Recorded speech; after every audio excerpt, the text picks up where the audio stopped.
Saudara Jokowi sebut ada agenda politik dalam kasus ijazahnya. Lalu benarkah demikian? Apa dan siapa yang memiliki agenda politik dalam kasus ijazah Jokowi ini? Kita bahas bersama Wakil Ketua Umum Jokowi Mania Andi Azwan, salah satu penuding ijazah palsu Jokowi Rismon Sianipar, serta Direktur Eksekutif Trias Politika Agung Baskoro. Selamat malam Bapak. Malam Mas Radi. Malam Mas Radi. Baik. Malam Mas Radi. Saya ke Bung Andi dulu. Bung Andi, jadi berdasarkan komunikasi Anda dengan Pak Jokowi, apa yang dimaksud dengan agenda politik di balik kasus ijazah palsu ini menurut Pak Jokowi? Ya, kalau kita melihat ya, sebetulnya kan ini sejak 2 bulan yang lalu kita sudah mengendus ada agenda-agenda politik di balik kasus dengan ijazah palsu ini gitu loh. Karena ini berkaitan gitu kan, dari ijazah palsu terus ada tiba-tiba ada purnawirawan ya, kemudian muncul ada lagi penumpang gelap yang namanya Betor gitu kan, mengarang sebuah cerita fitnah-fitnah itu, dan ini nanti bermuaranya akhirnya terjadi apa? Ya pemakzulan itu kan begitu. Jadi kita membaca itu, ini bukan murni sebetulnya. Ada agenda-agenda politik di balik itu. Dan itu disadari juga oleh Pak Jokowi. Karena kalau misal tidak agenda seperti itu, ya udahlah. Kita tunggu aja proses pengadilan itu sebetulnya. Kemudian apapun itu, keputusan apapun itu, ya tinggal kita ikuti saja sebetulnya. Karena kan bagaimanapun ini sudah cukup lama ya kasus ini. Dan akhirnya yang terjadi adalah jadi bola-bola liar ya yang tidak bisa terkendalikan gitu loh. Akhirnya macam-macam lah yang terjadi kan. Banyak sekali agenda-agenda di luar yang masuklah ke dalam itu sehingga mencoba mencari celah-celah untuk bisa mengganti Mas Gibran sebagai wakil presiden. Oke. Menurut Anda ada relevansinya ke situ berarti ya Bung Andi ya? Ya, pasti itu ada relevansinya ke situ gitu. Oke. Tapi yang konkretnya sepertinya kalau Pak Jokowi sudah bicara seperti itu berarti beliau juga sudah tahu sebenarnya ada agenda politik besar yang dimaksud itu tadi. Tapi kenapa tidak diungkap saja agenda politik seperti apa yang detail begitu? Karena kalau memang tidak diungkap seperti ini takutnya malah jadi jadi kisruh saja begitu akhirnya. Ya sebetulnya masyarakat juga sudah cukup cerdas lah ya. Apa sih yang terjadi di balik kekisruhan ini ya, kegaduhan-kegaduhan ditimbulkan ini. Cukup cerdas lah untuk itu. Tidak perlu untuk diungkapkan siapa dalangnya A, B, atau C sebetulnya. Itu sudah menggambarkan yang nanti saja bagaimana terjadi di proses pengadilan sebetulnya. Itu yang bisa mengungkapkan misalnya kalau misalnya dalam pengadilan itu sudah diputuskan misalnya kami yang katakanlah quote-unquote bahwa kami itu menang gitu kan, bahwa ijazah kami ada ijazah Pak Jokowi ada asli, apakah ada kegaduhan-kegaduhan selanjutnya? Kalau ada kegaduhan-kegaduhan selanjutnya itu tidak teredam, berarti memang agenda itu terkonfirmasi. Oke, saya ke Bung Rismon. Benar Bung Rismon ada arah atau ada relevansinya dengan upaya pemakzulan Wakil Presiden kita Gibran Rakabuming? Ya kami kan hanya mengeksaminasi hak-hak kami, ya hak dan kewajiban kami sebagai warga negara. Ya bahwa kami mematuhi ya hadir di Polda Metro Jaya atas laporan Pak Joko Widodo, ya itu juga bagian dari kewajiban kami sebagai warga negara. Tetapi samping kewajiban kan kami juga punya hak untuk melaporkan Pak Jokowi.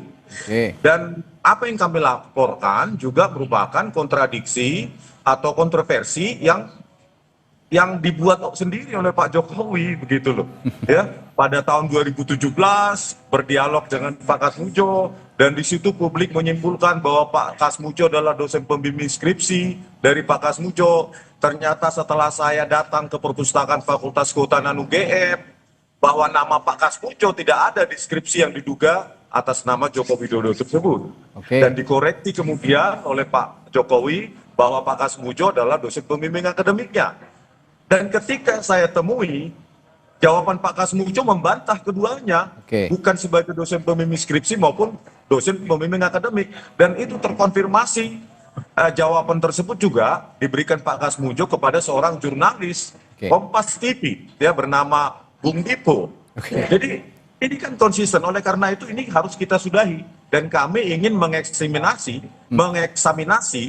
ya hak-hak kami sebagai warga negara. Dan Pak Jokowi juga harus tunduk dong kalau dipanggil ya sama seperti kami datang dong begitu. Dan kami meminta tadi dan berkesempatan untuk bertemu dengan Direktur Reskrimsus Polda DIY bahwa beliau akan secara hati-hati seksama untuk meneliti laporan kami tadi. Begitu Bang. Baik. Jawaban Anda ini tetap dalam pusaran kasus, tapi pertanyaan saya tadi adalah sebenarnya untuk meng-counter apa tuh menanyakan kembali, benarkah ada upaya-upaya lain di balik kasus dugaan ijazah palsunya Pak Jokowi ini? Seperti salah satunya tadi kalau kata Bung Andi soal pemakzulan katanya. Bung Rismon. Saya Bang, Ya, Bung Rismon nggak ada silakan. kaitannya dengan apapun. Ini kan murni kajian ilmiah yang diduga yang dituduhkan kepada kami menjadi berita bohong.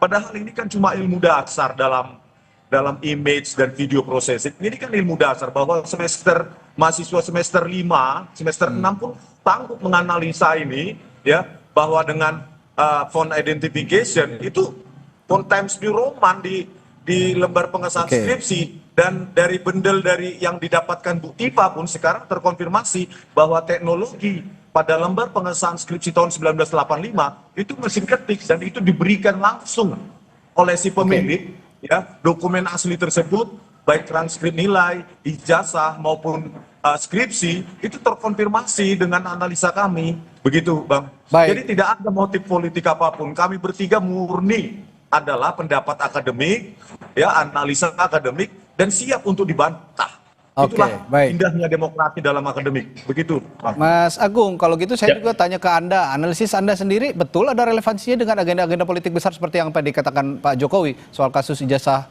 dugaan ijazah palsunya Pak Jokowi ini? Ya, Pak Jokowi ini kan bukan istilahnya aktor politik kemarin sore ya, dan apa yang menjadi kasus yang dihadapi berturut-turut dan bertubi-tubi menyerang beliau dan putra beliau ya, Mas Wapres Gibran semacam itu memang susah untuk tidak terkait satu sama lain karena momennya, waktunya itu Bersamaan gitu ya? gitu, bersamaan. Jadi saya sebagai analis juga kalau misalkan di panggung depan ini kasus hukum, Bang Rismon bilang beliau peneliti, nggak ada masalah saya. Tapi sebagai analis politik saya harus melihat operasi di belakang panggung itu. Ya, bagaimana pola-pola pemakzulan, pola-pola ijazah ini bekerja, terorkestrasi, orang-orangnya siapa, waktunya gimana, bagaimana pola dan momentumnya semacam itu. Dan saya melihat memang arahnya jelas karena Pak Jokowi ini terlalu kuat, Mas Radi. Ya, Anda mengatakan ada. Ya, Ya. silakan lanjut, Mas Ya, Agung. karena terlalu kuat, maka harus didelegitimasi. Oke, baik. Caranya ya tadi, dengan pemakzulan, dengan ijazah, istilah kata 2 titik kasus, Ya. rusak susu sebelanga gitu. Oke. Jadi legacy beliau ingin dihancurkan juga. Jadi orang nggak akan ingat infrastruktur, nggak akan ingat capaian kita bisa melewati pandemi. Sekarang yang orang ingat top of mind-nya adalah ijazah dan pemakzulan. Ijazah dan pemakzulan, baik. Nah ini kan menurut Ya. saya kurang sehat. Kenapa? Karena di balik kekurangan beliau ada kelebihan. Sebagaimana kita lihat Pak SBY, Pak Prabowo, Ibu Mega, dan seluruh presiden yang ada. Nah, maksud saya ini kan harus diobjektifikasi. Nggak ada masalah kasus ini berlanjut dalam proses hukum yang proporsional, yang profesional. Tapi harapannya ini bisa diobjektifikasi bahwa di balik itu semua juga ada jasa-jasa beliau. Nah itu saja yang paling penting yang ingin saya sampaikan. Anda mencoba objektif begitu ya dengan kondisi saat ini. Nah, tadi saya tertarik dengan ada operasi-operasi sebenarnya di belakang itu berdasarkan analisis Anda sebagai analis politik begitu. Ini saya menarik perhatian saya juga. Saya akan tanyakan hal ini nanti ke Mas Andi juga, ke Bung Andi juga, apakah betul ada operasi-operasi tertentu dan siapa yang mengoperasikan? Tetaplah bersama kami di Sapa Indonesia Malam, kami segera kembali.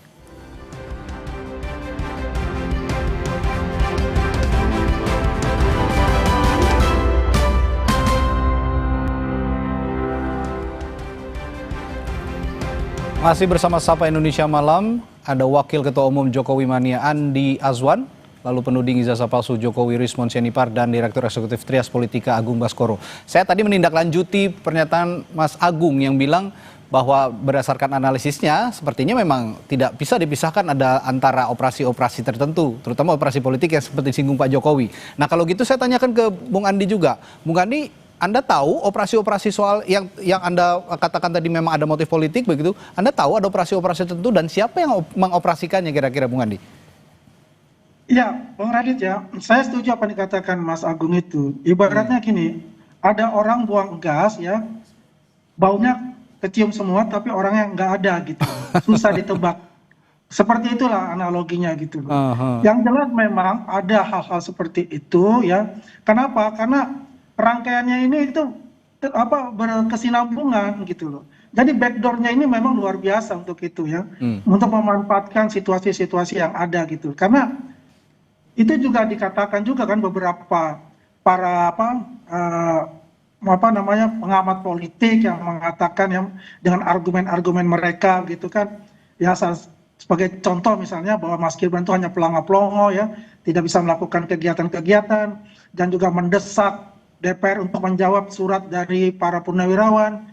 Ya itu konteksnya kita bisa lihat. Yang terakhir kan kemarin kita bisa lihat ketika Mas Suryo dan kawan-kawan itu ada pula di situ kan, ada Mayor Jenderal Sunarko di situ kan, ada Pak Rajasa juga di situ kan, dari perwakilan dari Purnawirawan ABRI, dan juga ada lagi ini, ada Pak Said Didu di situ.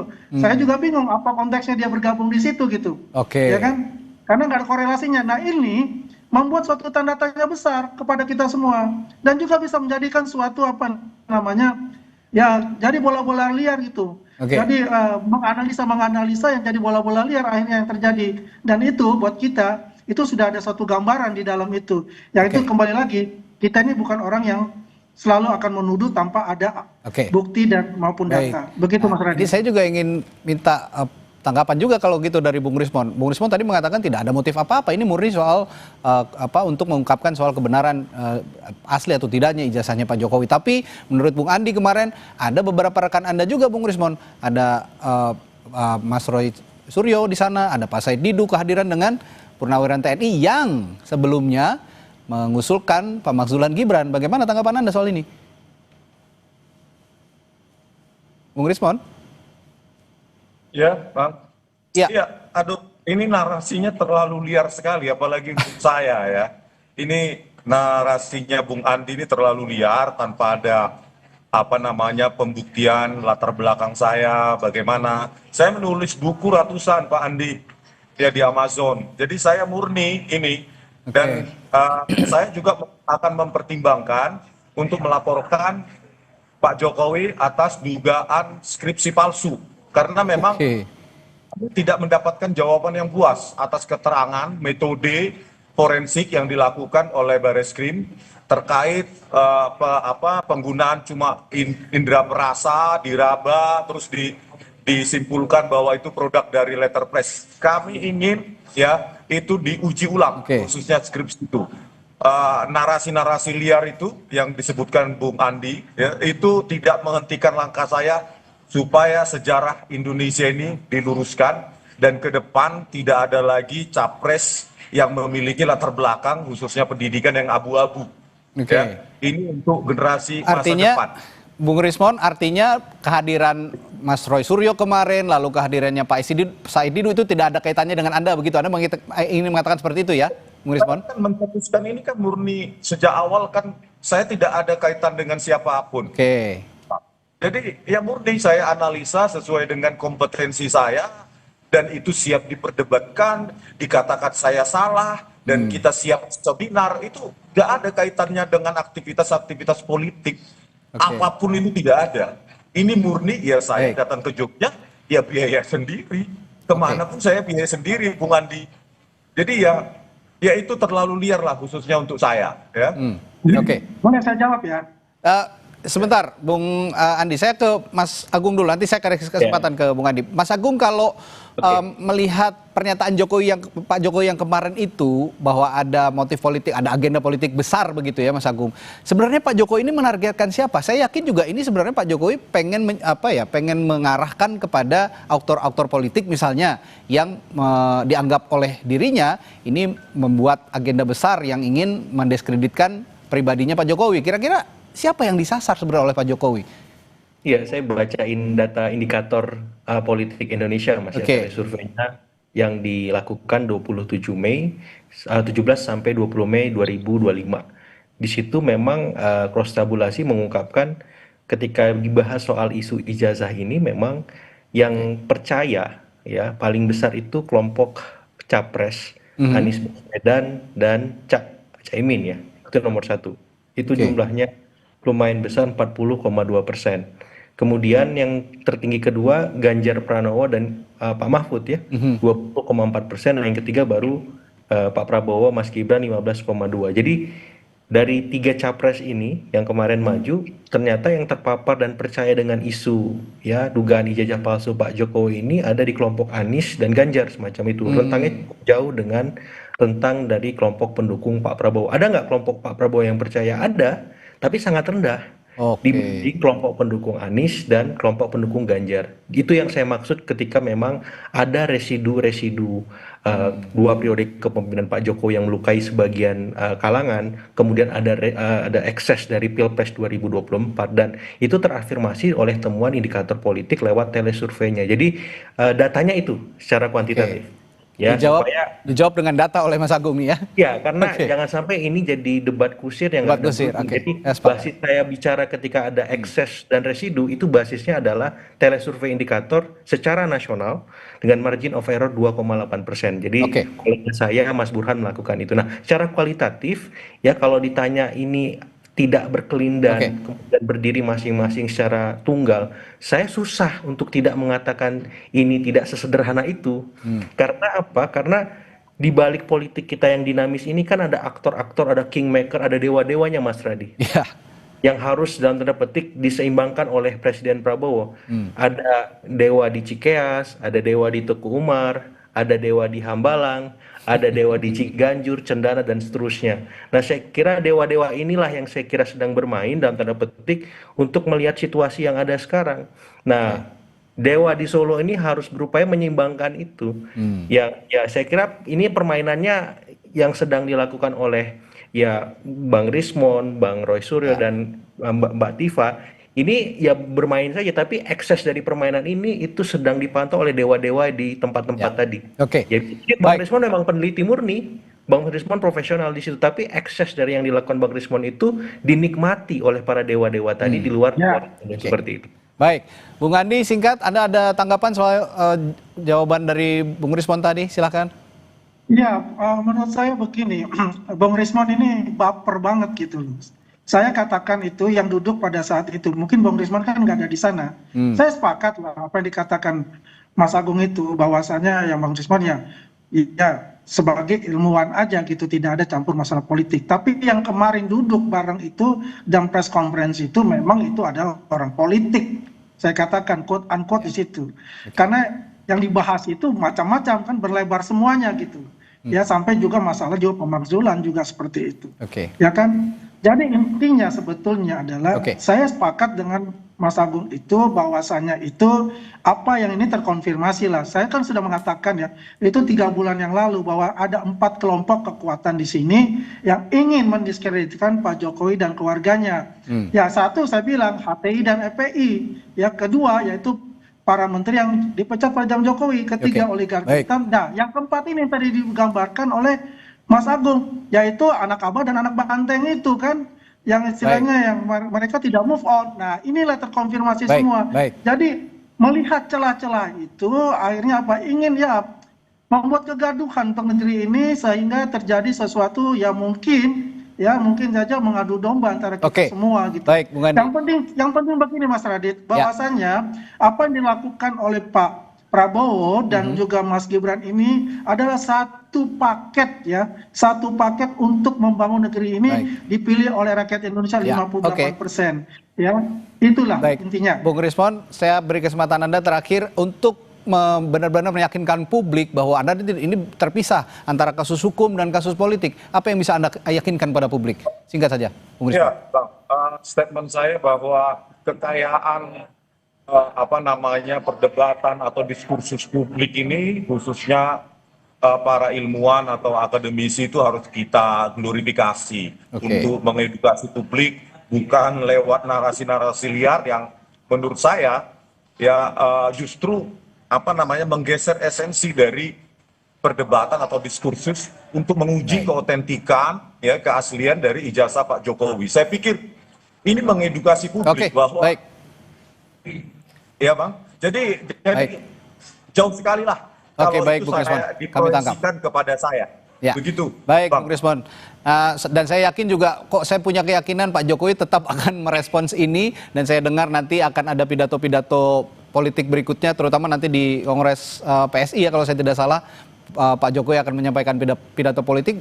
Saya percaya hal ini akan diungkit kembali pada saat itu, dan menarik untuk kita cermati. Terima kasih Bung Andi, Bung Rismon, dan juga Mas Agung telah bergabung di Sapa Indonesia Malam hari ini. Sampai jumpa lagi. Selamat malam. Malam.